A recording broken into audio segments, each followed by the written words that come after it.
ಎದುರುಗಡೆ ಕಂಡ ಅಂದರೆ ಸಾಕು, ಹಾಗೆ ಹಲ್ಲು ಕಡಿತಾ ಇರ್ತಿರ್ತಾವ. ಏನು ಮಾಡೋಕ್ಕಾಗ್ತಿಲ್ವಲ್ಲ ಅವನಿಗೆ, ಏನು ಮಾಡೋಕ್ಕಾಗ್ತಿಲ್ವಲ್ಲ ನನಗೆ ಅನ್ನುವಂತಹ ರೀತಿಯಲ್ಲಿ ನಿಮ್ಮ ಒಳಗೆ ನಿಮ್ಮ ಒಂದು ಕೋಪ ಆಕ್ರೋಶವನ್ನು ನೀವೇ ಒಂದು ರೀತಿಯಲ್ಲಿ ನಿಮ್ಮನ್ನು ನೀವೇ ಸಾಯಿಸ್ಕೊಳ್ತಾ ಇರ್ತೀರಾ ಅಂತ ಹೇಳಿದ್ರೆ ತಪ್ಪಾಗಲಿಕ್ಕಿಲ್ಲ. ನಿಮ್ಮ ಶತ್ರುವನ್ನು ನೀವು ನಿಮ್ಮ ಕೈಗೊಂಬೆಯನ್ನಾಗಿ ಮಾಡ್ಕೋಬೋದು, ಅಥವಾ ಆ ವ್ಯಕ್ತಿ ನಿಮಗೆ ಫೇವರ್ ಆಗಿ ಅವರು ನಿಮ್ಮನ್ನು ಪ್ರೀತಿಸುವಂಥವರಾಗಿ ಅಥವಾ ಅವರಿಂದನೇ ನಿಮ್ಮ ಕೆಲಸ ಕಾರ್ಯಗಳು ಆಗುವಂಥದ್ದಾಗ್ಬೋದು.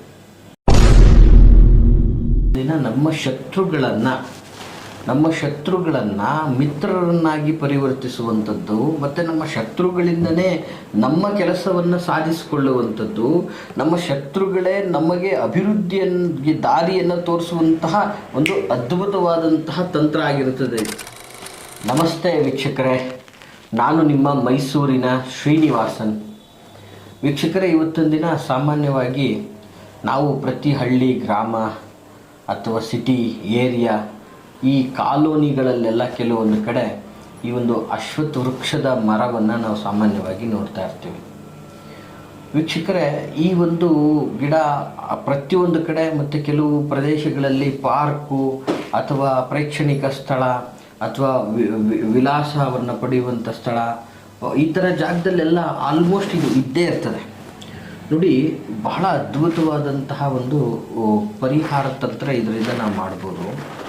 ಸೊ ಇದರಿಂದ ಏನು ಮಾಡ್ಬೋದು, ಏನಪ್ಪ ಇವತ್ತು ಡೈರೆಕ್ಟಾಗಿ ಗುರುಗಳು ಅರಳಿ ವೃಕ್ಷದ ಬಗ್ಗೆ ಮಾತಾಡ್ತಾ ಇದ್ದಾರೆ ಅಂತ. ನೋಡಿ, ಈ ಅರಳಿ ವೃಕ್ಷದ ಎಲೆಯಿಂದ ನಾವು ಇವತ್ತಿನ ದಿನ ನಮ್ಮ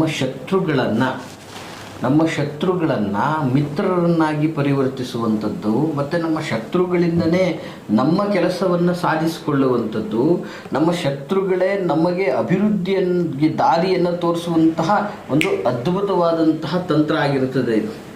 ವೀಕ್ಷಕರೇ, ಸಾಮಾನ್ಯವಾಗಿ ಇಷ್ಟು ದಿನ ಕೆಲವೊಂದು ಶತ್ರುಗಳಿಗೆ ಅವರು ನಮ್ಮ ಮುಂದೆ ಇದಾಗಬೇಕು, ಅದಾಗಬೇಕು, ವಿಚಾರ ಆಗಬೇಕು. ಆದರೆ ಶತ್ರುಗಳೇ ಪರಿವರ್ತನೆ ಹೊಂದಿ, ಶತ್ರುಗಳೇ ಮಿತ್ರರಾಗಿ, ಶತ್ರುಗಳಿಂದನೇ ನಮ್ಮ ಜೀವನದ ಅಭಿವೃದ್ಧಿ ಆಗುವಂಥದ್ದು, ಇದು ಬಹಳ ಅದ್ಭುತವಾದಂತಹ ತಂತ್ರ. ವೀಕ್ಷಕರೇ ನೋಡಿ, ಇದಕ್ಕೆ ಬಹಳ ಮಹತ್ವ ಇದೆ. ಇದು ಜಸ್ಟ್ ಬರೀ ಅರಳಿ ವೃಕ್ಷದ ಎಲೆ ಜೊತೆಗೆ ನಿಮಗೆ ಗಾಯತ್ರಿ ಮಂತ್ರ ಬಂದರೆ ಸಾಕು ವೀಕ್ಷಕರೇ. ಇದಿಷ್ಟು ಬಂದರೆ ಸಾಕು, ನಿಮ್ಮ ಶತ್ರುವನ್ನು ನೀವು ನಿಮ್ಮ ಕೈಗೊಂಬೆಯನ್ನಾಗಿ ಮಾಡ್ಕೋಬೋದು, ಅಥವಾ ಆ ವ್ಯಕ್ತಿ ನಿಮಗೆ ಫೇವರ್ ಆಗಿ ಅವರು ನಿಮ್ಮನ್ನು ಪ್ರೀತಿಸುವಂಥವರಾಗಿ ಅಥವಾ ಅವರಿಂದನೇ ನಿಮ್ಮ ಕೆಲಸ ಕಾರ್ಯಗಳು ಆಗುವಂಥದ್ದಾಗ್ಬೋದು. ಅಂತಹ ಒಂದು ಅದ್ಭುತವಾದಂತಹ ತಂತ್ರ ಪೂಜೆ ಆಗಿರ್ತದೆ. ನೋಡಿ, ಸಾಮಾನ್ಯವಾಗಿ ಇವತ್ತೊಂದು ದಿನ ನಾವು ಕೆಲವೊಂದು ಜನ ಶತ್ರುಗಳನ್ನು ನೋಡ್ತೀವಿ. ಈಗ ಯಾರೋ ದೂರದ ಸ್ನೇಹಿತ ಆಗಿರ್ಬೋದು, ಅವರು ಶತ್ರುಗಳಾಗಿರ್ಬೋದು, ಅಥವಾ ಅಕ್ಕಪಕ್ಕದವರಾಗಿರ್ಬೋದು, ಅಥವಾ ಬಂಧು ಮಿತ್ರರೇ ಆಗ್ಬಿಟ್ಟಿರ್ತಾರೆ, ಅಣ್ಣ ತಮ್ಮ, ಅತ್ತಿಗೆ ಅಣ್ಣ, ಈ ರೀತಿಯಲ್ಲಿ ನಾನಾ ರೀತಿಯಾದಂತಹ ಒಂದು ಬಂಧು ಮಿತ್ರರು, ಶತ್ರುಗಳ ಮಾವ, ಇನ್ನೊಂದು ಮತ್ತೊಂದು ಸಂಬಂಧದಲ್ಲಿ ಶತ್ರುಗಳಾದಾಗ ಅವನನ್ನು ಹೇಗಪ್ಪ ನಾವು ನಾಶ ಮಾಡಬೇಕು, ಅವನಿಗೆ ಹೇಗಪ್ಪ ನಾವು ಕೆಟ್ಟದ್ದು ಬಯಸಬೇಕು, ಅವನಿಗೆ ಹೇಗಪ್ಪ ನಾವು ತೊಂದರೆ ಕೊಡಬೇಕು ಅನ್ನುವಂಥದ್ದು ನಮ್ಮ ಮನಸ್ಸಲ್ಲೂ ಗಿಲ್ಟ್ ಆಗ್ತಾ ಇರ್ತದೆ. ನೋಡಿ, ಇದನ್ನೇ ಹೇಳೋದು ವಿಶೇಷವಾಗಿ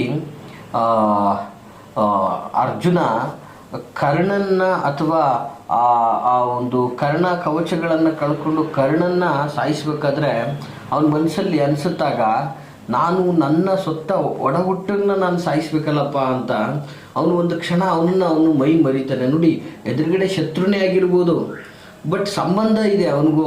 ಸೊ ಇಂತಹ ಸಂದರ್ಭದಲ್ಲಿ ಶ್ರೀಕೃಷ್ಣನ ಒಂದು ಉಪಾಯದಿಂದಾಗಿ ಕರ್ಣನನ್ನು ಹತ ಮಾಡುವಂತಹದ್ದಾಗ್ತದೆ. So whatever it is, ಅಂತಹ ಅರ್ಜುನನಿಗೂ ಕೂಡ ಇದು ನಂದು ಅನ್ನುವಂತಹ ಒಂದು ಮನಸ್ಸು ಕುಗ್ಗಿ ಆ ಕ್ಷಣ ಅವನು ಮರೆಯುವಂತಹ ವ್ಯವಸ್ಥೆಗೆ, ಅವನ ಕಣ್ಣಲ್ಲಿ ಆ ಒಂದು ಬಾಷ್ಪವನ್ನು ಬರುವಂಥದ್ದನ್ನು ಒಂದು ವಿಶೇಷವಾಗಿ ವಿಸ್ತಾರವಾಗಿ ವಿಶ್ಲೇಷಣೆ ಮಾಡಿರ್ತಕ್ಕಂಥದ್ದು. ಸೊ ಈ ಎಲ್ಲ ಯಾಕೆ ನಾನು ಉದಾಹರಣೆ ಕೊಡ್ತಾ ಇದ್ದೀನಿ ಅಂದರೆ, ಶತ್ರುಗಳನ್ನು ಸಂಹಾರ ಮಾಡುವಂಥದ್ದು ಒಂದು ಕಡೆ ಆದರೆ, ಅದೇ ಶತ್ರುಗಳನ್ನು ನಾವು ಯಾರು ಏನು ಎಂತು ಅಂತ ತಿಳ್ಕೊಳ್ಳದೇನೆ ಅನ್ನೆಸೆಸರಿ ದುಡುಕುವಂಥದ್ದು ತಪ್ಪಾಗ್ತದೆ. ಸೊ ಅಂಥವರನ್ನು ಮಿತ್ರರನ್ನಾಗಿ ಮಾಡಿ ಮತ್ತೆ ಅವರಿಗೆ ನೈಜ ಜೀವನದ ವಾಸ್ತವ ತಿಳಿಸಿ, ಅವರು ನಮಗೆ ಒಳ್ಳೇದು ಮಾಡೋ ಥರ ಮಾಡಿಕೊಂಡು ಅವ್ರಿಗೆ ನಾವು ತೊಂದರೆ ಕೊಡದೆ, ಅವರು ನಮಗೆ ತೊಂದರೆ ಕೊಡದೇ ಇರೋ ರೀತಿಯಲ್ಲಿ ಒಂದು ಅವಿನವ ಸಂಬಂಧವನ್ನು ಸೃಷ್ಟಿ ಮಾಡಿಕೊಳ್ಳುವಂಥದ್ದು ಇದೆಯಲ್ಲ, ಅದು ಇವತ್ತಿನ ದಿನಗಳಲ್ಲಿ ಅವಶ್ಯಕವಾಗಿರ್ತಕ್ಕಂಥದ್ದು. ನೋಡಿ, ಯಾವಾಗ ನೀವು ನಿಷ್ಠೂರವನ್ನು ಮಾಡ್ಕೊಳ್ತೀರಿ, ಯಾವಾಗ ನೀವು ಶತ್ರುತ್ವವನ್ನು ಬೆಳೆಸ್ಕೊಳ್ತೀರಿ, ಯಾವಾಗ ನೀವು ದ್ವೇಷ ಕ್ಲೇಶಗಳನ್ನು ನಿಮ್ಮ ಮನಸ್ಸಲ್ಲಿ ಸೃಷ್ಟಿ ಮಾಡಿಕೊಳ್ತೀರಿ, ಈ ಎಲ್ಲ ವ್ಯವಸ್ಥೆಗಳನ್ನು ನೀವು ಮಾಡಿಕೊಂಡಾಗ ಸ್ವತಃ ನಿಮ್ಮಲ್ಲಿ ನೀವೇ ಇರೋದಿಲ್ಲ, ನಿಮ್ಮನ್ನು ನೀವೇ ನಾಶ ಮಾಡ್ಕೊಂಡಂಗೆ ಆಗಿರ್ತದೆ. ಯಾಕಂದರೆ ಯಾವಾಗಲೂ ನಿಮಗೆ ಅವ್ರಿಗೆ ಏನಾನ ಕೆಟ್ಟದ್ದನ್ನು ಮಾಡಬೇಕು ಅನ್ನುವಂಥದ್ದೇ ಗುರಿಯಾಗಿದ್ದಂಥ ಸಂದರ್ಭದಲ್ಲಿ ನಿಮಗೆ ಆಹಾರದ ಮೇಲೆ ಆಸಕ್ತಿ ಬರೋದಿಲ್ಲ, ವೇಷಭೂಷಣದ ಮೇಲೆ ಆಸಕ್ತಿ ಬರುವುದಿಲ್ಲ, ವ್ಯಾಪಾರ ಉದ್ಯೋಗ ವ್ಯವಹಾರದ ಮೇಲೆ ಗಮನ ಬರುವುದಿಲ್ಲ. ಸೊ ಬರೀ ನಿಮ್ಮಲ್ಲಿ ಏನಾಗಿರ್ತದೆ, ದುಷ್ಟ ಬುದ್ಧಿ, ದುಷ್ಟ ಆಲೋಚನೆಗಳೇ, ದುಷ್ಟ ಪ್ರಯೋಗಗಳನ್ನು ಮಾಡುವಂತಹ ವಿಚಾರಗಳೇ ತಲೆಯಲ್ಲಿ ತುಂಬಿರುತ್ತೆ. ಎದುರುಗಡೆ ಕಂಡ ಅಂದರೆ ಸಾಕು, ಹಾಗೆ ಹಲ್ಲು ಕಡಿತಾ ಇರ್ತಿರ್ತಾವೆ. ಏನು ಮಾಡೋಕ್ಕಾಗ್ತಿಲ್ವಲ್ಲ ಅವನಿಗೆ, ಏನು ಮಾಡೋಕ್ಕಾಗ್ತಿಲ್ವಲ್ಲ ನನಗೆ ಅನ್ನುವಂತಹ ರೀತಿಯಲ್ಲಿ ನಿಮ್ಮ ಒಳಗೆ ನಿಮ್ಮ ಒಂದು ಕೋಪ ಆಕ್ರೋಶವನ್ನು ನೀವೇ ಒಂದು ರೀತಿಯಲ್ಲಿ ನಿಮ್ಮನ್ನು ನೀವೇ ಸಾಯಿಸ್ಕೊಳ್ತಾ ಇರ್ತೀರಾ ಅಂತ ಹೇಳಿದ್ರೆ ತಪ್ಪಾಗಲಿಕ್ಕಿಲ್ಲ. ಸೊ ಇಂತಹ ಒಂದು ವ್ಯವಸ್ಥೆಗಳನ್ನು ನಾವು ಬಹಳ ನೋಡಿದ್ದೀವಿ. ಇದು ಇವತ್ತಿನ ದಿನ ಪ್ರಪಂಚದಲ್ಲಿ ಎಲ್ಲ ಕಡೆ ನಡೀತಾ ಇರ್ತಕ್ಕಂಥದ್ದು. ಸೊ ಇಂತಹ ಸಂದರ್ಭದಲ್ಲಿ ಇವತ್ತು ಶತ್ರು ನಿಮ್ಮ ಅಣ್ಣ ತಮ್ಮ ಬಂಧು ಬಳಗದವರೇ ಆಗಿದ್ದಾಗ ಅಂಥವರಿಗೆ ಯಾವುದೇ ಹಾನಿ ಆಗದೆ ಅವರು ಇವತ್ತು ನಿಮಗೆ ಕೆಟ್ಟದ್ದನ್ನು ಮಾಡ್ತಾ ಇದ್ದರೂ ಕೂಡ ಅವರಿಂದಲೇ ನೀವು ಒಳ್ಳೆಯದನ್ನು ಮಾಡಿಕೊಳ್ಳುವಂತಹ ಒಂದು ವಿಭಿನ್ನವಾದ ತಂತ್ರ, ಅವ್ರುಗಳೇ ನಿಮ್ಮ ಒಳ್ಳೆಯದನ್ನು ಅರ್ಥ ಮಾಡಿಕೊಂಡು ನಿಮಗೆ ಶರಣಾಗತಿ ಆಗುವಂತಹ ತಂತ್ರ, ಅವ್ರುಗಳೇ ನಿಮ್ಮ ಒಂದು ವ್ಯವಸ್ಥೆಯನ್ನು ತಿಳ್ಕೊಂಡು ನಿಮ್ಮನ್ನು ಗೌರವಿಸುವಂತಹ ಒಂದು ತಂತ್ರ, ಅಂತಹ ಒಂದು ಅದ್ಭುತವಾದಂತಹ ಒಂದು ತಂತ್ರ ಇದಾಗಿರ್ತದೆ ವೀಕ್ಷಕರೇ. ಇದಕ್ಕೆ ಏನೋ ಬ್ರಹ್ಮಾಂಡ ಮಾಡಬೇಕಾದಂಥದ್ದಿಲ್ಲ, ಬಹಳ ಸುಲಭವಾಗಿ ಮಾಡುವಂತಹ ವಿಧಾನಗಳಿದೆ. ನೀವು ಸರಿಯಾಗಿ ನೋಟ್ ಮಾಡಿಕೊಳ್ಳಿ, ಗಮನ ಇಟ್ಟು ಕೇಳಿ. ಅರ್ಥ ಆಗಿಲ್ಲ ಅಂದರೆ ದಯವಿಟ್ಟು ವಿಡಿಯೋವನ್ನು ಪುನಃ ಕೇಳಿ. ವಿಡಿಯೋದಲ್ಲಿರೋದನ್ನು ಕೇಳಲಿಕ್ಕೋಸ್ಕರನೇ ಕರೆ ಮಾಡಿಬಿಡಿ ದಯಮಾಡಿ, ಬಹಳ ಬೇಸರ ಆಗ್ತದೆ. ಮತ್ತು ವಿಶೇಷವಾಗಿ ಏನು ಹೇಳೋಕ್ಕೆ ಇಷ್ಟಪಡ್ತೀನಿ ಅಂದರೆ, ಈ ಮಾಹಿತಿ ಬಹಳ ಸುಲಭವಾಗಿರೋದ್ರಿಂದ ನೀವು ಆರಾಮಾಗಿ ಮಾಡ್ಕೋಬೋದಾಗಿರ್ತದೆ. ಮತ್ತು ನೀವೇನೇ ಮಾಡಿದ್ರೂ ಕೂಡ ನಂಬಿಕೆಯಿಂದ ನೀವು ಈ ತಂತ್ರವನ್ನು ಮಾಡಬೇಕು. ಶ್ರದ್ಧಾ, ನಂಬಿಕೆ, ಇದು ನಿಮಗೆ ಬಹಳ ದೊಡ್ಡ ಮಟ್ಟದ ಯಶಸ್ಸನ್ನು ನಿಮಗೆ ಕೊಡುತ್ತೆ ಅಂತ ನಾನು ಹೇಳಕ್ಕೆ ಇಷ್ಟಪಡ್ತೀನಿ. ಏನಪ್ಪ ಆ ಒಂದು ತಂತ್ರ ಅಂತಂದರೆ ಬಹಳ ಸುಲಭ ವೀಕ್ಷಕರೇ. ಈ ಅರಳಿ ವೃಕ್ಷದ ಎಲೆ ನಿಮಗೆ ಸಾಮಾನ್ಯವಾಗಿ ಎಲ್ಲಿ ಬೇಕಾದರೂ ಅಲ್ಲಿ ಸಿಗುತ್ತೆ. ಅದನ್ನು ವಿಶೇಷವಾಗಿ ಎಲೆಯನ್ನು ತಂದು ಆ ಎಲೆಯಲ್ಲಿ ಚಂದನದ ಮಸಿ, ಒಂದು ಸ್ವಲ್ಪ ಚಂದನದಲ್ಲಿ ಸ್ವಲ್ಪ ಇಂಕ್ ಥರ ಮಾಡಿಕೊಂಡು ಅದರಲ್ಲಿ ವಿಶೇಷವಾಗಿ ದಾಳಿಂಬೆಯ ಕಡ್ಡಿ, ಇವತ್ತು ದಾಳಿಂಬೆ ಗಿಡಗಳಲ್ಲಿ ಸಾಮಾನ್ಯವಾಗಿ ಒಂದು ಕಡ್ಡಿ ಥರ ಮಾಡಿಕೊಂಡು ಅದನ್ನು ಒಂಥರ ಪೆನ್ಸಿಲ್ ಥರನೋ ಪೆನ್ ಥರನೋ ಒಂದು ಉಪಯೋಗಿಸ್ಕೊಳ್ಳುವಂತಹ ಒಂದು ಸ್ವಾದನವನ್ನು ಮಾಡ್ಕೋಬೇಕು. ದಾಳಿಂಬನೆ ಕಡ್ಡಿಯಿಂದ ಫಸ್ಟು ನಿಮ್ಮ ಶತ್ರುವಿನ ಹೆಸರು, ಆ ಹೆಸರನ್ನು ಆ ಅರಳಿ ಗಿಡದ ಮೇಲೆ ಚಂದನದ ಮಸಿಯಲ್ಲಿ ಬರೀಬೇಕು. ಸೊ ಬರೆದ ನಂತರ ಅದನ್ನು ಆ ಎಲೆಯನ್ನು ಏನು ಹಿಡ್ಕೊಂಡು ಹೀಗೆ ಬರೆದಿರ್ತೀರಿ ಆ ಎಲೆಯನ್ನು ಬೋರಲ್ಲೂ ಹಾಕಬೇಕು, ಉಲ್ಟಾ ಹಾಕಿಬಿಟ್ಟು ಅದರ ಮುಂದೆ ವಿಶೇಷವಾಗಿ ಗಾಯತ್ರಿ ಮಂತ್ರವನ್ನು, ವಿಶೇಷವಾದಂತಹ ಗಾಯತ್ರಿ ಮಂತ್ರ, ಇದು ಸಹಜವಾಗಿ ನಿಮ್ಗೆ ಗೊತ್ತೇ ಇರುತ್ತೆ. ಮತ್ತು ಗೊತ್ತಿಲ್ಲ ಅಂದರೂ ನಿಮಗೆ ಬುಕ್ ಸ್ಟೋರಲ್ಲಿ, ಫೋನಲ್ಲಿ ಎಲ್ಲ ಕಡೆ ಸಿಗುತ್ತೆ. ಭೂರ್ಭುವಃ ಸ್ವಃ ತತ್ಸವಿತುರ್ವರೆಣ್ಯಂ ಭರ್ಗೋ ದೇವಸ್ಯ ಧೀಮಹಿ ಧಿಯೋ ಧಿಯೋನ ಪ್ರಚೋದಯಾತ್ ಅಂಥೇಳಿ ಈ ಒಂದು ಗಾಯತ್ರಿ ಮಂತ್ರ ಸಾಮಾನ್ಯವಾಗಿ ಎಲ್ಲ ಕಡೆ ಸಿಗ್ತದೆ.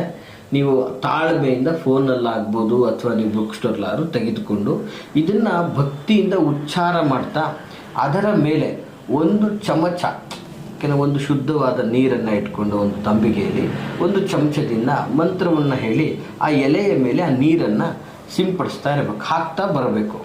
ಈ ಕ್ರಿಯೆಯನ್ನು ಮಾಡುವಾಗ ವಿಶೇಷವಾಗಿ ವೀಕ್ಷಕರೇ, ಇದನ್ನು ಮಾಡಬೇಕಾದ್ರೆ ನೀವು ಪಶ್ಚಿಮಾಭಿಮುಖವಾಗಿ ಕೂತ್ಕೊಂಡು ಈ ಒಂದು ಕ್ರಿಯೆಯನ್ನು ಮಾಡಬೇಕು. ಸೊ ಇದನ್ನು ಜಸ್ಟ್ ಒಂದು 11 ಬಾರಿ ಈ ಮಂತ್ರವನ್ನು ಹೇಳ್ತಾ 11 ಸಲ ಆ ನೀರನ್ನು ಹಾಕ್ತಾ ಈ ರೀತಿಯಲ್ಲಿ ಮಾಡೋದ್ರಿಂದ, ಈ ಉಪಾಯದಿಂದ ಶೀಘ್ರವಾಗಿ ನಿಮ್ಮ ಶತ್ರುಗಳು ಸ್ವಾಭಾವಿಕವಾಗಿ ಅವರು ಪರಿವರ್ತನೆಗೊಂಡು ಅವರ ಸ್ವಭಾವದಲ್ಲಿ ಪರಿವರ್ತನೆಗೊಂಡು ಅವರು ನಿಮಗೆ ಮಿತ್ರರಾಗೋದ್ರ ಜೊತೆಗೆ ಅವರಿಂದ ನಿಮಗಾಗಬೇಕಾಗಿರೋ ಕಾರ್ಯಗಳೆಲ್ಲ ಯಶಸ್ವಿಯಾಗಿ ಅವರು ನಿಮಗೆ ಪರಿವರ್ತನೆಗೊಂಡು ನಿಮಗೆ ಬಹಳ ಪ್ರೀತಿ ವಿಶ್ವಾಸ ತೋರಿಸೋ ವ್ಯವಸ್ಥೆಗೆ ಬಂದು ನಿಮ್ಮ ಯಾವುದೇ ಕಾರ್ಯಗಳಿದ್ರೂ ಅವರೇ ಸ್ವತಃ ನಿಮಗೆ ಮಾಡಿಕೊಡುವಂತಹ ವಿಚಾರ ಆಗ್ತದೆ ವೀಕ್ಷಕರೇ. ಬಹಳ ಅದ್ಭುತವಾದಂತಹ ಮಾಹಿತಿ ತಮಗೆಲ್ಲ ಇಷ್ಟವಾಗಿದೆ ಅಂತ ಭಾವಿಸ್ತೀನಿ. ಹಾಗಿದ್ದರೆ ಲೈಕ್ ಮಾಡಿ, ಜೊತೆಗೆ ಯಾರೆಲ್ಲ ಸಂಕಷ್ಟದಲ್ಲಿದ್ದಾರೆ ಅವ್ರಿಗೆ ಈ ವಿಡಿಯೋನ ತಪ್ಪದೇ ಶೇರ್ ಮಾಡಿ.